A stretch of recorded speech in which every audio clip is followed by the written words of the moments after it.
there, this is Sarah Eber with Lincoln University Cooperative Extension, and I wanted to give you a quick demonstration on how to safely remove as much heat as possible from a hot pepper. So what I want you to see here is that we have a good sharp knife and a cutting board that's dedicated completely to the peppers. So we haven't cut anything before the peppers, and it's nice and clean.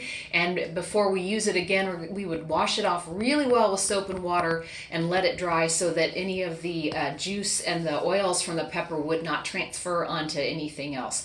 The two peppers we have that I'm going to open up for you today are a jalapeno and a ghost pepper. And the jalapeno, we use on a lot of dishes. It's a very versatile pepper. And jalapenos are really considered to be fairly low on something called the Scoville scale.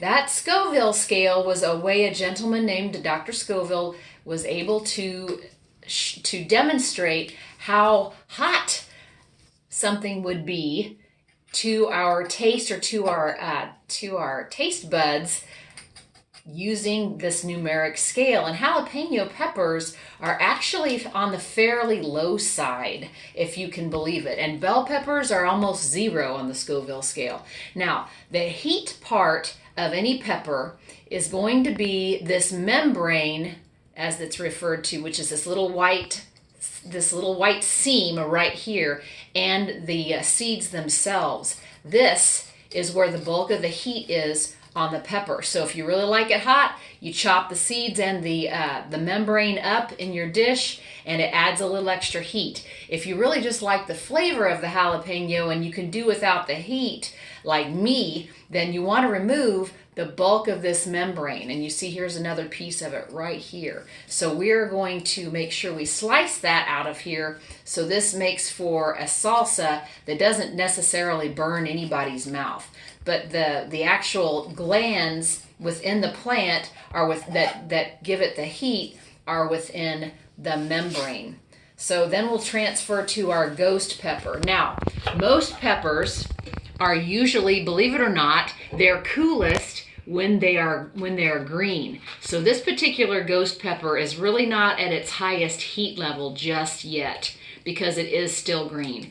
But as soon as you, really even with the jalapeno, you want to be really careful with it. And that's why you're going to see that I am using, you're seeing that I'm using gloved hands, because if you have an open wound or something on your hand, you don't want to handle produce anyway. You want to have a Band-Aid and cover it so you don't contaminate the produce. But beyond that, these oils can stay on your hands or get underneath your nails, and then you go to scratch your eye or touch your eye, and it's all on fire. So you want to wash your hands really well, and then put on some good clean gloves before you start this process. And again, just like we did with the jalapeno, we got in here and we're removing the seeds and the membrane, because that removes the heat. So this is a very simple procedure that you can utilize with any pepper that you're working with. So at this point, I think the hottest pepper that you can find on the market is called a Carolina Reaper, and that one even with and the ghost pepper as well, you definitely want to be very careful to not necessarily have these around children and babies, because these can really cause serious burns. So as an adult working with these peppers, you want to take good precautions to protect yourself as well, but be very cautious and about preparing these and letting children touch them. Likewise, when we dispose of the membranes, we're going to put them in a bag and seal them and put them someplace where no one will could even inadvertently get a hold of them and touch them and not knowing what they are. And the gloves will dispose of the same way. So this is just a quick how-to to remove the membranes from those peppers. Please be safe with your hot peppers and enjoy the heat. And then for those of you who would like to try reducing the heat, there are a couple of ways to do that. Soaking peppers in a vinegar solution will help reduce some of the heat.